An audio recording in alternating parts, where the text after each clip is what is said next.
మీరు ఈ ప్రాంగణమునకు చేరినటువంటి ఉద్దేశాన్ని మర్చిపోకుండా శ్రద్ధగా మీరు ఎక్కడ వారు అక్కడ కూర్చొని దేవుని వాక్యాన్ని ధారాళముగా విని వాక్యముల నుండి కలిగే ప్రతి ఆశీర్వాదానికి మీరు మీ కుటుంబాలు పాత్రలుగా మార్చబడాలని ప్రేమపూర్వకంగా కోరుకుంటూ ఉన్నా.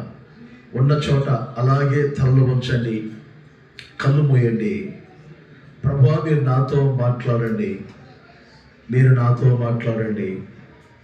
పౌలు గారు వర్తమానం చెప్తున్నప్పుడు లోదియా సహోదరి ఆ వాక్యం మీద లక్ష్యం ఉంచినట్లుగా వాక్యం మీద మీరు శ్రద్ధ నిలపండి, వాక్యము మీద మీరు లక్ష్యం ఉంచండి.